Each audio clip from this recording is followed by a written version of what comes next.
I never imagined one company party would shatter and rebuild everything I believed about my marriage. Marissa was always the steady one, sharp-minded, composed, the type of woman people naturally trusted to bring order back into chaos. She worked at a marketing firm in downtown Seattle, a place full of bold personalities, bright lights, and far too much wine during corporate events. I usually skipped her work gatherings, but that night she urged me to join her, so I could meet her new team. I remember walking in beside her, fingers intertwined, feeling a warm sense of pride as I watched her in her element, confident, respected, admired. And then I saw him, Callum Reeves. Tall, polished, charismatic in the way men get when they're used to being adored. The moment his eyes landed on Marissa, something inside me tightened. It wasn't admiration in his stare, it was possession. The kind of look that lingers a second too long and smiles a little too wide. Marissa didn't seem to notice. She was busy introducing me around, her arm tucked into mine, until Callum stepped in front of us. He shook my hand like someone who expected the world to meet him on his terms. "Elliot, right? Marissa talks about you all the time," he said, though his gaze never left her face. I disliked him immediately, but I didn't yet understand how deep that feeling would grow. As the night wore on, the drinks flowed, conversations blurred, and the music grew louder.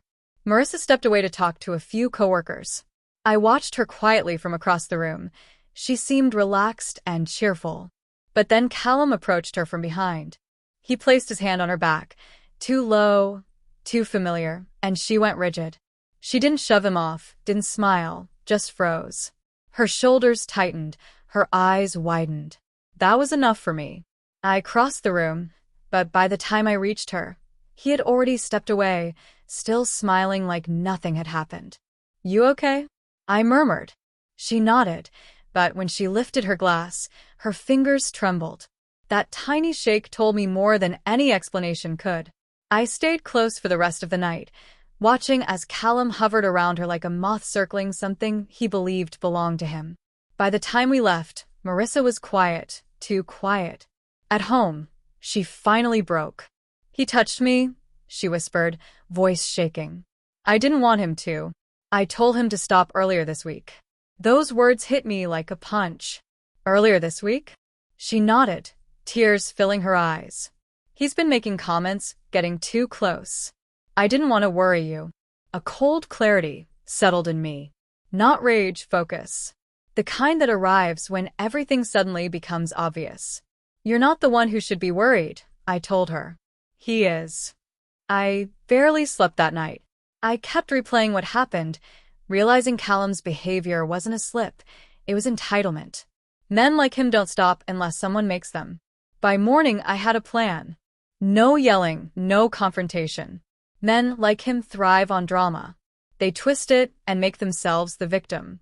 I wasn't giving him that chance. I reached out to someone who had been watching Callum all night, Marissa's coworker, Nina. I texted her. "I need to ask you something about last night." Her reply came instantly. "I've been waiting for you to ask." When we spoke on the phone, she didn't sugarcoat anything. "Elliot, I saw everything. And it wasn't the first time. He's been bothering Marissa for weeks." Her words cemented what I already knew. "Tell me everything," I said. She exhaled slowly, like she'd been carrying this weight for a while. She explained how Callum had a pattern, new female hires, subtle touches, inappropriate comments. HR always claimed they were reviewing, but nothing ever changed. He was protected. "Do you have proof?" I asked. A pause. "Then I might." Nina sent me 3 discrete videos she'd taken that night. Each one showed Callum getting too close, leaning toward Marissa, grinning in a way that made my stomach turn. The 3rd video captured everything. The moment his hand slid to the lower part of her back, her entire body going rigid, and his smug expression. There was no ambiguity. No room for excuses. I didn't show Marissa the videos that morning. She was curled up on the couch, eyes swollen, and I didn't want to add more weight to what she was already carrying. I kissed her forehead and told her I'd take care of it. At 10 a.m., I walked into her office building appearing calm and collected, asking politely to speak with the HR manager. Avery Dalton. When she sat across from me, I placed my phone on the desk. I understand there have been complaints about an employee named Callum Reeves, I said evenly. I'd like to submit one myself. She looked surprised. You witnessed something? No. My wife did. Then I hit play. Avery's expression changed instantly, jaw tightening, breath steadying, anger flickering in her eyes. When the last video ended, she leaned forward. Mr. Warren, this is very serious. Then treat it that way. She nodded once. Give me an hour. I left the building, stepping into the crisp air, feeling lighter than I had the night before. An hour later, Marissa texted me. They pulled Callum into HR. Nina says Avery looks furious. Another message followed. He's being escorted out. Then, Elliot, he's fired. I stood still on the sidewalk, letting the relief sink in. Not because I doubted it would happen, but because it unfolded exactly as it needed to. Quiet. Clean. Final. That evening, Marissa came home early. She wrapped her arms around me and rested her head against my chest. Thank you, she whispered. Not for what you did, just for believing me. I kissed her hair. You never had to face that alone. She looked up at me, a soft smile breaking through the exhaustion. She confessed she'd been afraid I'd get angry. I did, I told her.